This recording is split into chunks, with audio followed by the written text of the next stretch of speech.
pelecehan seksual terhadap korban balita di korban kekerasan seksual. Pelaku pencabulan di bus Transjakarta.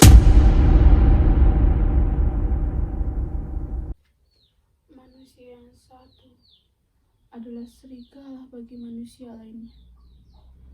Manusia tidak bertindak sebagaimana manusia, atau mungkin kita yang saat ini tidak dapat bertindak seperti manusia yang sesungguhnya.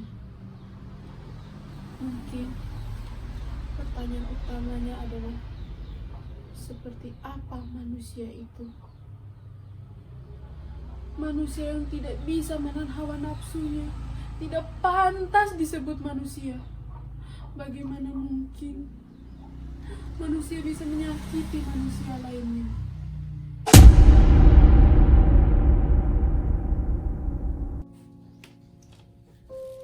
Saat segala masa depan dipertaruhkan dengan semalam, derenggut paksa dirintinya hujan malam di bulan April.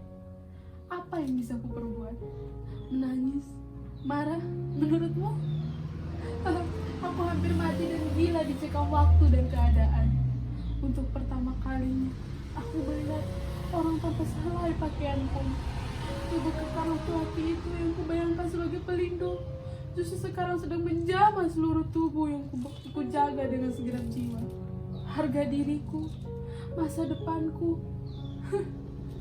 Tolong aku siapapun. Rintihan yang terus terngiang di ingatanku, menangis.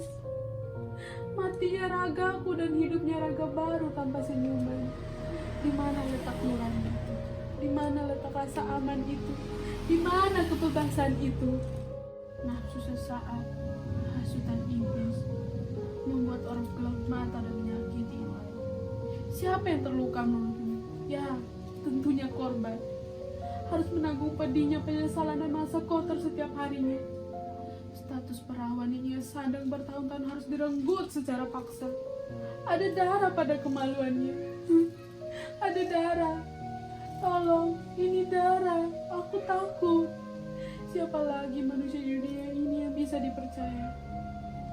Keluarga, saudara, teman, bahkan orang tidak dikenal sekalipun menjadi dalang dari kasus pelecehan seksual ini. Tidak mengenal umur, tidak mengenal apa yang kita gunakan, tidak mengenal perilakumu.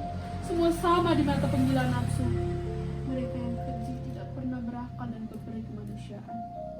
Yang mereka pikirkan hanya bagaimana cara agar bisa menikmatinya, tanpa mereka tahu ada korban yang tengah ia renggut kebahagiaannya. Tangisan pilu seperti apa lagi yang bisa menyadarkan para penjahat kami? Bahkan berlutut pun tak mampu menggerakkan hatinya yang tertutup hawa nafsu yang membara. Tanpa di sudut dunia mana lagi yang bisa dipercaya? Semua tempat kosong dan menyekam. Pakaian, bentuk badan, perilaku adalah bentuk pembenaran dari perlakuan keji ini. Tapi mirisnya, semua orang percaya dan menganggap semua bisa terjadi karena pakaiannya yang kurang bahan, bajumu yang minim, badanmu sungguh bohaya. Semuanya masih banyak lagi. Semuanya sangat tidak masuk akal. Berpakaian tertutup apapun tak bisa menjamin sekarang. Pelecehan seksual ini terus menggerogoti rasa percaya para generasi penerus bangsa. Banyak dari korban pelecehan seksual mengalami stres dan depresi karena kejadian itu. Selain tak mendapat dukungan dari orang terdekat dan juga banyak cemooh yang mereka dapatkan, membuat mereka takut mesti karena terjadilah depresi yang bahkan sampai ada yang mendapat kematian. Tingkat keparahan trauma itu dipengaruhi oleh beberapa faktor, antara lainnya usia korban, jenis kekerasan seksual yang mereka alami, dan durasi kekerasan seksual itu terjadi. Sayangnya, kebanyakan korban kekerasan seksual tidak bisa pulih dari traumanya sepenuhnya. Lalu, bagaimana mereka bisa pulih, sedangkan pelaku masih bisa mereka temui di setiap harinya? Rasa takut, tercekam, hampa, dan ingin mati terus menggerogoti setiap melihat pelaku yang berkeliaran bebas. Tidak ada keadilan untuk korban. Pembulian, penyudutan, dikucilkan yang para korban dapatkan. Tidak ada dukungan, tidak ada pelukan hangat yang bisa menguatkan. Lelaki mana yang mau dengan bekas penjahat? Itulah kepercayaan orang-orang di luar sana.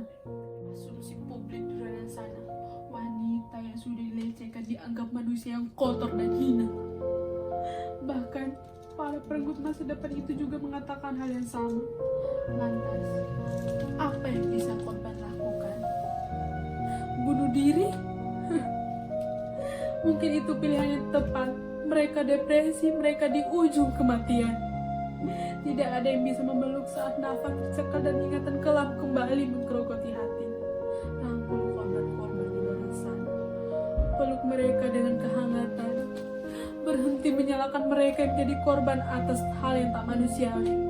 Kita tidak pernah tahu badai sedahsyat apa yang mereka taklukkan hingga bisa sampai pada titik sekarang ini. Dan untuk para penjahat kami, berhentilah merenggut masa depan dari mereka yang tak bersalah. Berhentilah mengurus luka yang tak bisa hilang.